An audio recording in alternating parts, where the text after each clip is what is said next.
अरे रानी, और रानी सो रही हो क्या अभी तक?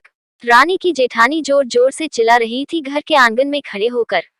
रानी यानी मैं। तभी मैं भागती हुई अपने कमरे से निकली और बोली, दीदी आ गई मैं। जेठानी बोली, रानी तुम्हारा नाम रानी है, तुम रानी नहीं हो। मैंने तुम्हें रात में ही समझाया था कि सुबह को जल्दी उठ जाना, तुम्हारी मुंह दिखाई की रस्म है। मैंने बोला कि दीदी रात को नींद ही नहीं आई, जगह नहीं है और मन में थोड़ा डर था कि सुबह आंख नहीं खुली तो। रजनी दीदी हंसती हुई बोली, रानी मेरी प्यारी देवरानी, जल्दी से घूंघट कर लो, अगर माँ जी आ गई तो हंगामा हो जाएगा। मैंने घूंघट किया ही था तभी माँ जी वहां आ गई और कड़कड़ाती आवाज में बोली, चलो अब क्या यही गपशप मारती रहोगी तुम दोनों। हमने चलना शुरू ही किया था तभी माँ जी ने रजनी दीदी के कंधे पर हाथ रखा और बोली, पता है ना कहाँ से जाना है और कैसे जाना है? माँ जी ने बोला कि जब भी कोई बड़ा तुम्हारे सामने खड़ा हो तो हमेशा घूंघट में रहना और कम से कम अपने बड़ों के सामने आना, और बिना घूंघट के तो कभी नहीं। रजनी दीदी कुछ बोली ही नहीं, बस अपना सर हिलाकर हाँ बोल दिया। मैंने भी बस अपना सर हाँ में हिलाया।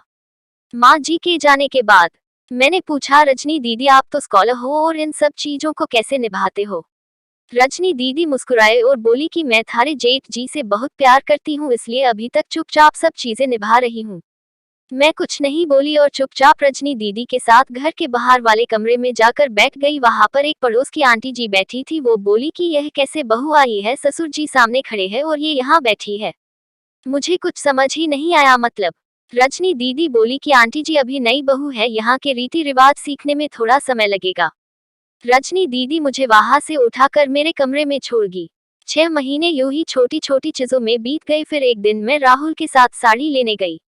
राहुल का फोन आया और वो दुकान से बाहर बात करने चला गया। साड़ी की दुकान पर मैं बेधड़क होकर साड़ियां देख रही थी। तभी साथ में बैठे हुए अंकल जी खान से एक बार, फिर 2 बार, फिर 3 बार। मैंने साड़ी वाले भैया से बोला कि भैया इन अंकल जी को पानी दे दो, बहुत खांसी हो रही है इन्हें। अंकल जी भड़क उठे और बोले, क्या बदतमीज लड़की है ये, कुछ शर्म लिहाज है या नहीं इसे? दुकान पर हंगामा देख राहुल बाहर से भागकर अंदर आया और अंदर आते ही अंकल जी के पर छू कर बोले, मामा जी आप यहाँ।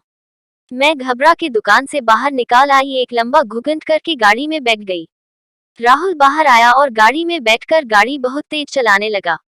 मैंने धीमी आवाज में बोला, गाड़ी बहुत तेज चला रहे हो, कहीं एक्सीडेंट ना हो जाए। हम घर पहुंचे ही थे तभी माँ जी जोर जोर से चिल्लाते हुए बाहर आई, देखो आ गई ये रानी साहिबा, खानदान की इज्जत मिट्टी में मिलाकर। तभी रजनी दीदी आई और बोली, माँ जी मेरे शादी को 6 साल हो गए हैं, मैं अभी तक मामा जी को नहीं जानती, ये कैसे जानेगी? माँ जी जोर से चिल्लाई, देखो कैसे चपर चपर जवान चल रही है इस रजनी की। कभी राहुल सब की बात काटते हुए बोले कि माँ ये दोनों सही बोल रही है, अगर ये हमेशा घूंघट करके रहती है तो ये मामा जी को कैसे पहचानेगी? और माँ आज मामा जी के फोन पर तुमने पूरे घर की शांति को भंग कर दिया है। ये वो ही समाज है जिसने सीता मैया पर भी उंगली उठाई थी। पिताजी और जेठ जी ने भी अपना पक्ष राहुल के साथ ही रखा। माँ जी थोड़ी देर सोचने के बाद वापस रजनी दीदी और मेरे पास आई और बोली कि तुम दोनों को अपनी मर्यादा पता है, मुझे उम्मीद है कि तुम कभी भी मेरा सिर शर्म से नीचे नहीं झुकने दोगी। हम एक ही परिवार के सदस्य हैं, हमें हमेशा साथ रहना है, अच्छा वक्त हो या बुरा वक्त, हर सदस्य को अपनी मर्यादा पता है। माँ जी ने मुझे और रजनी दीदी को गले लगा लिया।